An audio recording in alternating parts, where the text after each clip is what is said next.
Hey, what's going on, guys? For another video. I hope everybody's safe out there with the whole coronavirus thing. Well, right now I'm having an issue with my Mercedes, and I'm gonna go into the computer and show you guys. So right now the car, I already lowered the car, but I got an issue with the suspension. So you can see this tire here. You can see that shiny black. That's the actual shock itself. So see how it's wet on the bag? That means that the strut, the shock is bad, the blue. And I also have a leak on the bag. So after a few hours of sitting, parked, the car, it will literally drop from here, which this is already about an inch or so from normal height that I already adjusted it. It's gonna drop all the way to like here, and then when I start up the car again, it goes back up again. But so that's the bad strut with a bag that I gotta replace, and the other side is good, but I'm gonna most likely replace both of them at the same time. So I'm gonna show you guys. So in the back I already lower an inch, but I gotta lower a little bit more. But the only thing is that I can't lower it much right now, due to the fact that this bag is bad. So wherever I lower anywhere around the car, this bag here can't hold the pressure. So this side, this corner here, keeps on dropping. So that's why I have the car running right now, so the compressor keeps on kicking in and off whenever you need to. But yeah, so see how this side is a little bit higher, and they're supposed to be the same level. On the computer, I put them to be on the same height, but since that bag over there keeps on losing pressure, it's hard for it to actually stay there constantly. So I got to replace that again, and then readjust the whole system again. That way it doesn't keep on dropping. So right now what we're gonna do is we're gonna jump in. I'm gonna show you guys here. So here's the computer that I got. This computer so far is really darn good. It's an old version, but if you have a Mercedes, BMW, anything like that, this computer, it's really good. I'm gonna show you guys. It's a little bit older, so keep up with me. But so we're gonna go into Mercedes. And on this computer, the only reason I like it so much is because you could actually do Mercedes airbag suspension, which a lot of computers you're not even allowed to. You don't even have that option. So vehicle select, it pops up the VIN. It's not like the new ones that it does the VIN automatically and then it recognizes the car automatically. You gotta do a few steps, obviously, but you're gonna get to it anyways. So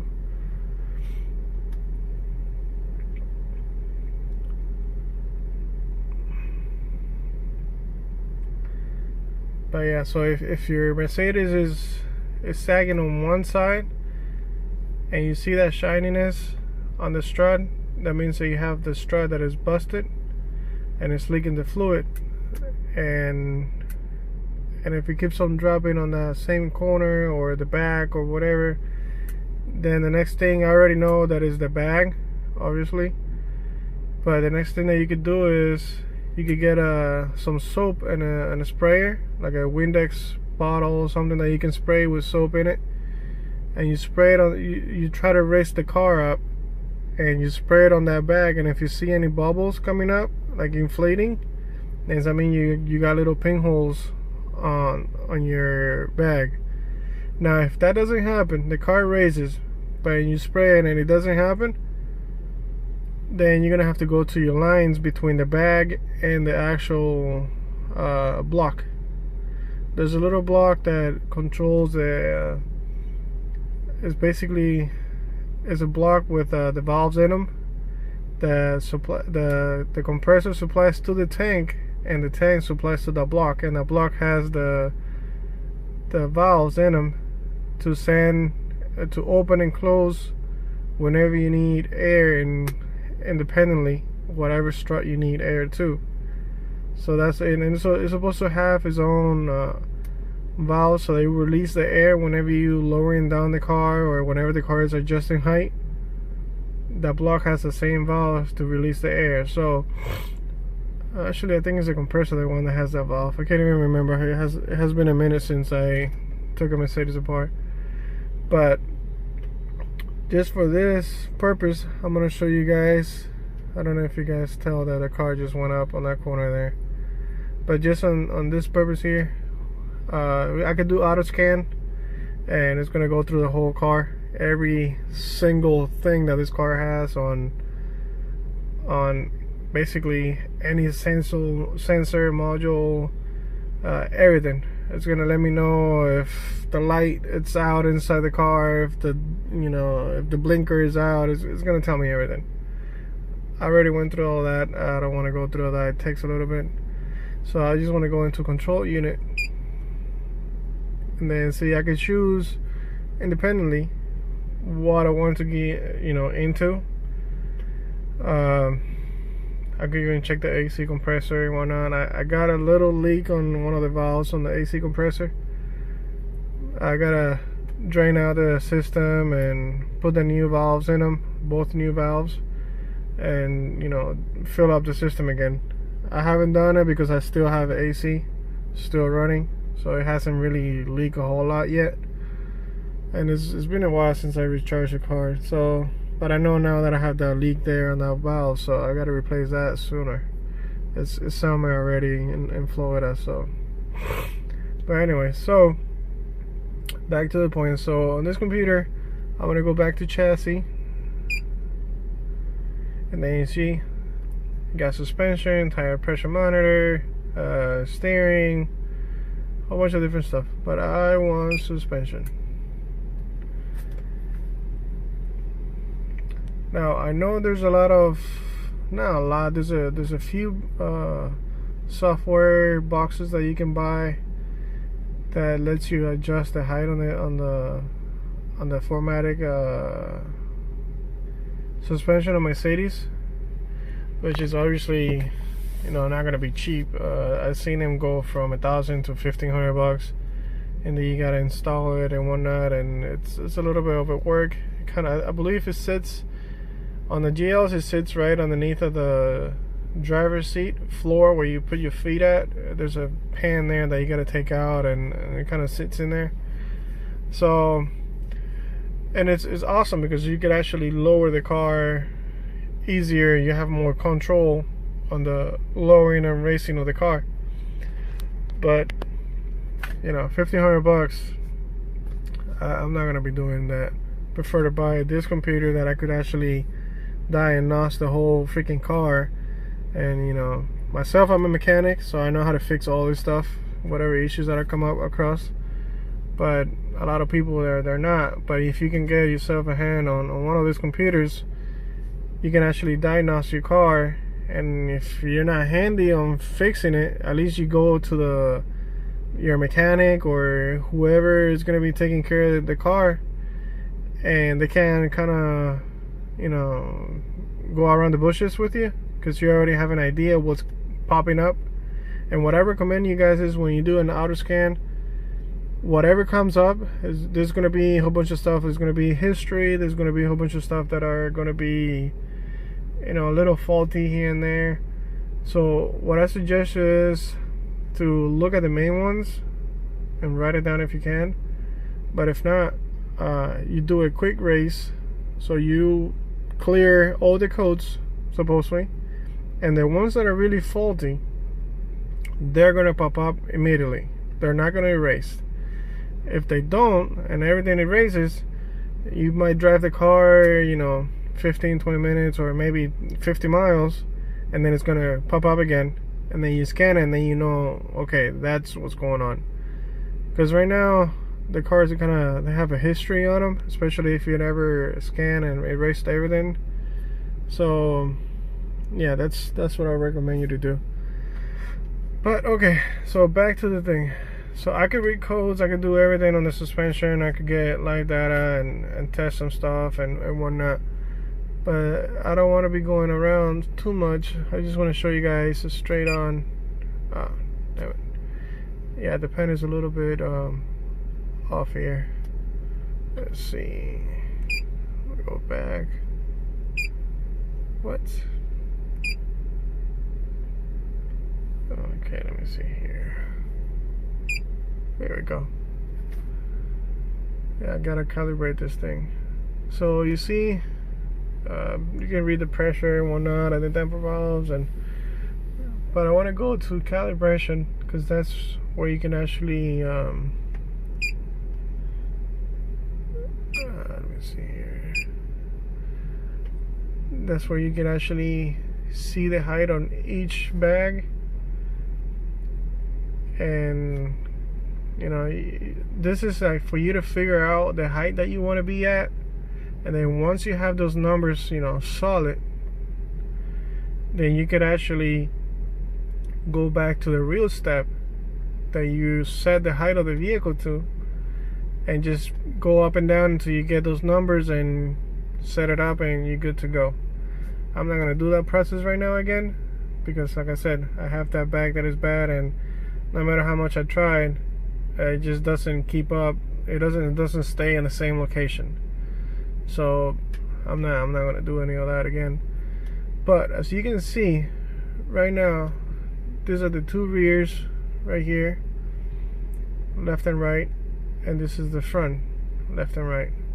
Now these ones are a little bit off, again because of the same situation, that this corner here on the right hand front is losing pressure. So when that one loses pressure. Alright guys, sorry about this. I had a little interruption on the video. I don't know where I left off, but so I think I was telling you guys that when one loses pressure, the whole car kind of lowers itself down on the other bags. So it kind of is always trying to adjust his height. So whenever you put a car, the Mercedes, you know, with the air suspension, and you put it in a little hill or an uneven pavement or whatever, the sensors are gonna read that, and it's gonna give more air to one wheel and less to the other, and so on, all the way around on four wheels. That way it adjusts the height of the car, and it always keeps the car stable. You know, stable meaning try to keep the car as straight as you can, instead of being, you know, crooked, or, you know, trying the chassis adjust to the actual hill that you're in, or the rough surface that you're at, or whatever. So that's what the car does. So right now, since I'm having that issue with that bag, it's lacking pressure on that side, so the car attempts to adjust to compensate for the loss on that side. So that's why when I do it by the computer to adjust the height of the car, it doesn't. Yeah, it does it because I'm already, you know, an inch lower than the factory height is, but I can't go to perfection because I keep on losing air on that side. So that being said, here are the numbers. So if you can see right here, front right is a 31 negative, meaning that it's lower than the front left, negative 24. So if I push to raise it up, these numbers here is like little instructions, like F3, F4, and then F5, F6, whatever. If I press those to raise the car up, okay, or lift it or lower it or whatever independently. So let's say I want to lower the front left to kind of equalize to 32, that is on the right side right now. So let's see, lower front left, let's see. It's going to activate and it's going to lower the front left. Okay, but you see how the right kind of still lower, just by a little bit, but it's kind of still lower. So that means that I will have to raise the front right a little bit. I think, I can't remember if it's this one. I gotta look through the instruction. I think it's F6.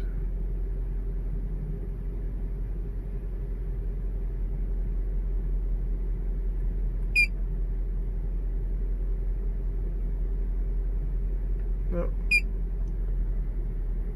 So you see how the numbers are going down on the front left, while I'm only touching the right side? That's because of the weight and whatnot. It's still trying to adjust. So right now I'm trying to raise back up on the right hand side, where that's where my bag is bad, just to kind of equalize both sides to be at the same height that I left the other one at. So you can see how the numbers changes every time I touch them. From one side to the other, kind of changes. So right there is at 42, 43. If I go perfect 42 around there. So if I go and I measure the height, they're gonna be, I'll say, probably pretty darn even. And you see how the bag also changes with the movement up front. So that tells you when you move it up front and a little bit, then it puts a little bit more weight in the bag, and you got to make sure that you put, you know, the right height all the way around that you're gonna adjust it to. That way the car doesn't have less or more weight on one wheel than the other. So right now that's, you know, that's what I'm trying to show you guys. So I'm sorry. So you see, kind of moves in the same spot, but for a little while, if I, like right now, if I shut the car off and I let it sit for a few minutes and whatnot, and I come back on these numbers, the right front is gonna be way different. So I'm gonna try that real quick. I'm gonna shut off the car so the compressor's not kicking in or anything. Let me take the key off for a second. Okay, I want to see if it drops fast enough. I don't know if the computer's gonna read it while I have the key off. We'll see.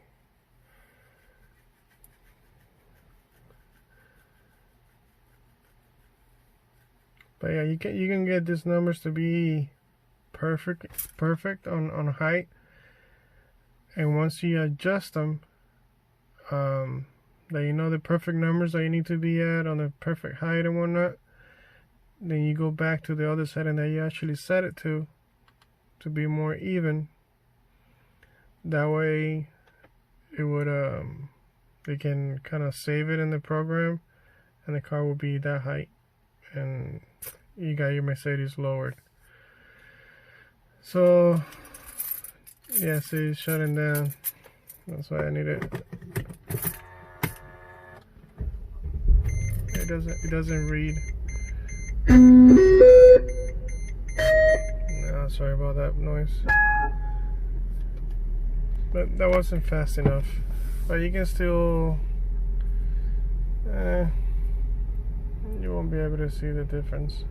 It has to be a little while.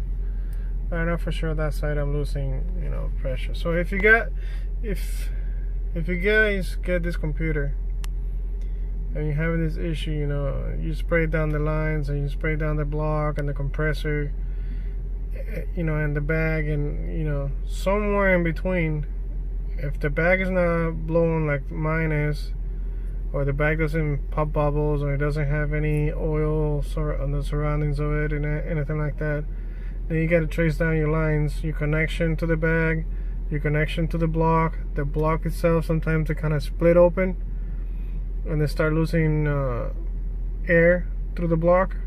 The compressor also, sometimes they tend to crack and they start losing pressure too when they're trying to race up the car. So you kind of have to trace your lines and whatnot. But But this computer, you can kind of know exactly what bag is doing what. If I inflate it, it's supposed to go up. If it doesn't stop at a certain point and the compressor keeps on working itself, then you know that that bag is not holding. There's something wrong from the compressor, from the tank, from the block to that bag. Simple. It's like doing piping. You know, you gotta follow your piping, and you gotta make sure that your piping is good. I've seen rare occasions that the actual lines, they crack. I mean, my car already has 200,000 miles on it. So if you take care of it, it's gonna last you, I don't know, 150,000 miles of the original bags, maybe 100,000, depends, you know, what kind of usage it has. But I already have 200,000. So that being said, that's the easiest diagnosis that you can do to an airbag system. You know, spray it, and like I said, this scanner is really good on that side. It's old. It's not the newest, you know, not modern, not Bluetooth connected, and it's not fast as the new ones. But again, you know, compared to the new ones that are coming out right now that are, you know, $2,000, $3,000, $4,000, $5,000, they still can do. I got a buddy of mine that he has a shop of BMWs, and sometimes his computer doesn't connect to the cars, and it's a $7,000 computer. So, and he has to go back to an older version, you know, or another computer that actually connects to the car. It's kind of weird the way, you know, the new computers kind of work. But the scanners, I mean. But this one so far, it works pretty good for me. And I'm a mechanic. I'm a mobile mechanic. And this computer does the job. You know, if you're a full-blown shop, till now, a lot of shops, they've been working on this computer, and it does the job perfectly fine. But you know, years go by, and you want to be on the new scanner, new, you know, setup, more Android friendly and whatnot. So you spend the money. But yeah. So you see how the numbers are a little bit more even now than it was a little bit earlier. That's because the car is running. But if you stop the car for a few hours or 30-40 minutes, you're gonna see how it drops completely on one side, and usually whenever it loses on one side, it's gonna lose on the side, you know, next to it. So that's how you do it, guys. But the program, you can program the height of the car with this computer, and you don't have to spend those $2,000 or at least to get the module that they sell that you can adjust the height and whatnot and so on. You can get it done with this computer. And like I said, this computer now probably going for about used probably for about $600. But overall, it's worth the money, because you can really do a lot of things with the computer on Mercedes and BMWs especially. But yeah, alright guys, like always, if you guys have any questions, any concerns, any ideas, run it by me, and I'm sure I should be able to give you pointers or whatnot, and go from there. Like always, share, subscribe. I'm trying to make the channel a little bit bigger. If you guys can subscribe to it, it helps me, and eventually, you know, if I get big enough, I'll be helping more of you guys out there. Right now, with the whole coronavirus thing, I'm not doing any mechanic job just because of safety issues. I don't want to get it, and you know, I have a kid and whatnot, so I'm not trying to get it. But after that's out of the way, I'll be back on the road again, you know, doing mechanic jobs and fixing people's car. And like I said, sometimes I can record it. It depends on the time. Depends on the customer if they allow me to. There's customers that are okay, customers that aren't okay with it. Most part they are fine with it. So I try to help you guys them as much as I can.